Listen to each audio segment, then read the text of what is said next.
Welcome to another edition of Let's Play Farming Simulator 2013 on the old family farm. And our rooster apparently wanted to add something to that once again. Anyways. Okay, so our barley on this field right here is ready to be harvested. So we're going to go ahead and set up our harvester. And I'm going to leave this guy here for now actually. No, we'll let him go. And, as I mentioned previously, I said I was going to do some plowing on screen. So here you are. I'm going to do a little bit of plowing on screen, not a whole lot because I've done some of it already. But, this is my 3-furrow plow I picked up. Right at the start, I guess it was, or no, not too long ago. One thing I've noticed about it, it's an FS-UK plow, if I remember correctly, but you have to pay attention to it and you have to make sure it bites. That's what I've discovered, because if you don't pay attention to it, you'll definitely miss it, which is kind of annoying. Oh, what's happening? Oh, it's not to allow fields. Well, that would do it. Also, that's another big point, you have to make sure you allow fields too. Yeah, so anyways, this is 3 fields. I joined these 2 right here, and I made this go all the way down to the end there, and I could probably take this out one more notch maybe. There we go. How far does that go? Oh, that's good. So one thing I've discovered is that you really have to pay attention when you're plowing, especially when you're doing allow fields. So one little tip when you're plowing, at least with this particular plow, I'm sure it's the same with other plows as well, is that if you get your front tire into the furrow, it makes a huge difference. It makes it so much easier to go in. And one thing on this map, I don't know if it's like all maps, but I haven't plowed, to be honest with you, on a lot of maps. Just because it hasn't been a problem, because I've always had bigger maps. However, on this particular map, because we want to make more money, see how it bite right? I don't know if you can see that or not, but it just bit down into the earth, into the ground there, so got to pay attention for that on this particular plow. And then what I do is, you see how my tire is in this little furrow right here? It's kind of hard to see. You can see it there. So what I try and do is I keep the front tire in that furrow, just so I go straight, is what it boils down to. Like in this little section right here, it doesn't make a huge difference because we're just, it's in between 2 fields basically, so it's not a big problem. And we've already done the ends and everything. But if we were to be doing something else, it would make a big difference. Well, on the edges is where it makes a big difference. Did it actually? Yes, it did good. On the edges is where it makes a big difference because it allows you to go straight and follow the line properly. There. I think that's it. I think it's all the plowing I actually need to do. I did the rest of it off camera, but I thought I'd show you a little bit about a little bit of plowing because I haven't shown that on camera yet. How does that look? Could I lengthen that or widen that, I should say? Maybe. Can I drive through this tree? Yes. Let's widen this a little bit more too. So, I'll drop the plow there. Gotta make sure it bites into the ground. See how it kind of like, there it goes. It just drops down. It's one of the annoying things I discovered. And what I'm going to do is I'm just going to go straight down here just so I can follow a line. So I'm basically still inside the field. What I'm doing is I'm giving myself a straight line to follow, essentially. Makes my life a lot easier. There we go.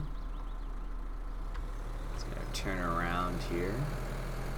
And then we're going to go back the other way. Same idea. Make sure your tractor, your front tire is right in that furrow. And I kind of discovered like doing a little bit of a jiggle at the start can help too. I don't know why. And if you like do some turns there, see it just dropped there. I don't know why it doesn't just automatically do that, but whatever. So with this particular plow, it's only a 3-furrow plow. Technically, you'd want to go always in the same direction, because what this actually does with a plow is it'll turn over the soil, and you always want to turn it over in the same direction.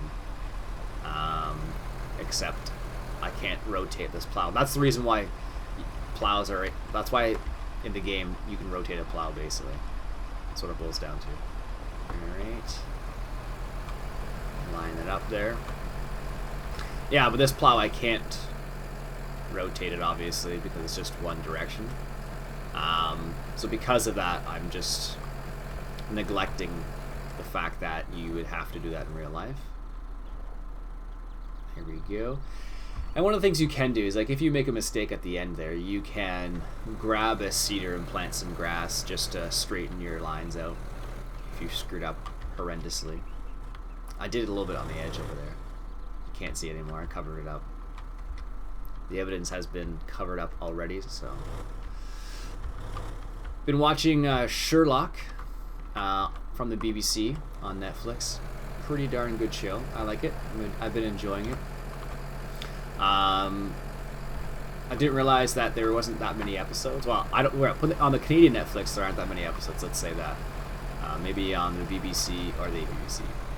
Maybe on the UK version, there are lots of episodes, but not on the Canadian version. I'm gonna go ahead and start this guy cultivating. So because these fields, I think we harvested off of them, but we've never cultivated them. So in order to clean up this field, we're going to go ahead and start cultivating with our harrow. It's technically called. I think this one's called a tine harrow, if memory serves me correctly. Let's drop it down here. Hire a worker. 37% looks good. And the funny thing is, if you watch it, once he gets up here to the plowed section, watch him like bounce around. No, it doesn't do it. Well, sometimes they bounce around. But the cool thing is, you can notice that he's on an angle there, which I think is pretty cool because of the way the earth would actually be slanted. Anyways, let him do his thing. He'll be doing that for a while. It's a pretty big field now. There we go. Drop the plow. Make sure it bites. I tend not just to drop it. There it goes. I tend not to drop it to straight into gear because it doesn't always bite right away. So I kind of do like a little, like I said, a little bit of a jiggle with the plow before, just to make sure it's doing what I want it to do, basically. But it's a nice plow.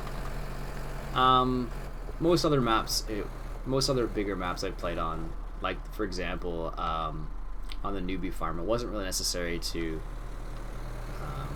plow the fields too much because they're nice sized fields already. And the other thing, as I mentioned in that series, the bushes would stay there, and it looked really weird when you. And apparently, you can plow backwards. The bushes would look really funny because you'd have a field going through the bushes, which I think is a little strange. Like I have my telephone poles, which I did by accident there. So, all right. Also, gas consumption is quite high when you're doing this as well. From diesel, I suppose it would be. Which makes perfect sense, because you wouldn't normally be doing this. Oh, I gotta turn this guy. He's got in the way. There we go. All that time he's just been sitting there. Hate it when that happens. We'll do this. Just so he... it's not gonna make a difference now. So this is actually a pretty big field. I don't know how many acres it would actually be. I think... let's take a look here. I don't know. It's pretty. I think this will be the biggest field we have. I like the small little fields, but as I mentioned, we want to try and hit that 1.4 million mark, and we're creeping up on it because we don't have any mega harvests or anything like that, and we don't have any great demands for anything that we actually have. There we go. Schwein. Potato. Oh, we do have potatoes, actually. That's good. We have tons of potatoes. Because I keep picking up my pigs. Actually, swine starts in 5 hours, and I do have 21 pigs again. I've been selling my pigs as soon as I've gotten them, basically. Just because the more pigs you have, the more resources. I don't want to do this. The more resources they take up. So by unloading our pigs into our trailer as soon as they pop up, basically, I've been keeping the usage of the resources down, which is nice. Although I do have tons of potatoes. That's my cheap way of saving money, I guess. But they were on great demand like 3 times in a row there, so that's another reason why I just kept unloading them, because they kept going on great demand. There we go. Perfect. And then one of the things you want to make sure you do too is just go a little bit past where you want it, where you actually want to stop. And the reason being is because if you miss a little tiny bit, you'll know. When you go to fertilize and all that jazz, you'll know, because you'll see a little tiny spot, and it's really annoying. Alright, is this going to be the last one? Yeah, I think so.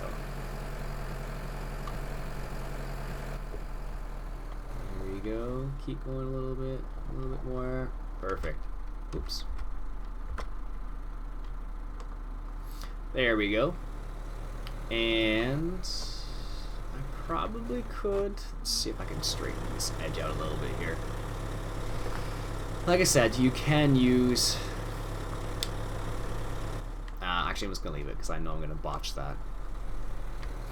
So we're going to plant this, and I don't know what I'm going to plant it in yet. I'm thinking maybe canola might be a good idea.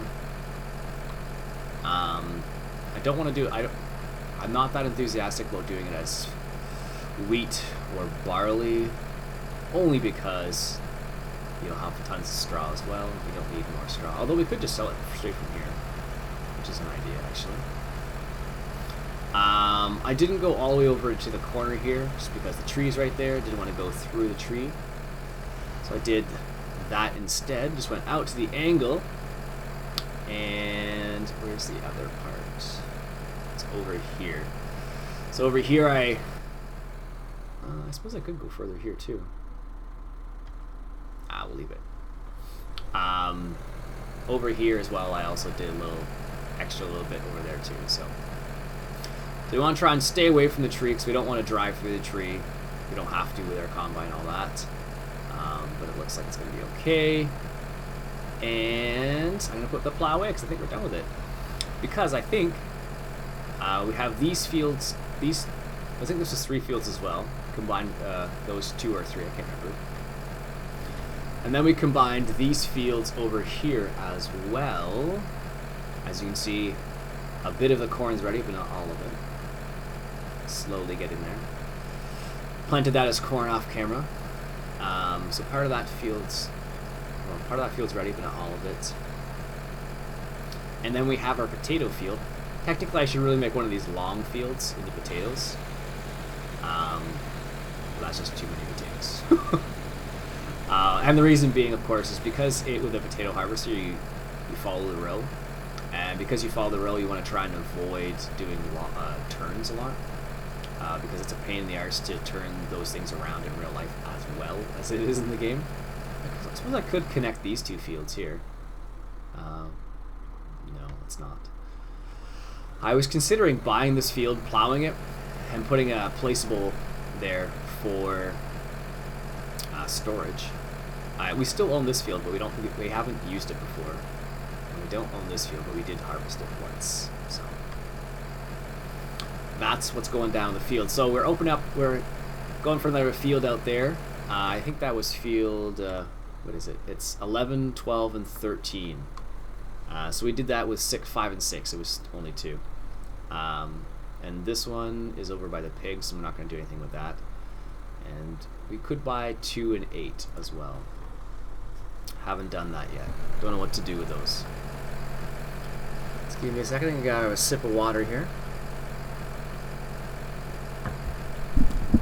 And move the microphone, apparently. There we go. And I need to go grab. What are you doing? Need to go grab some fuel. There we go. Perfect. And then I'm gonna put the plow away.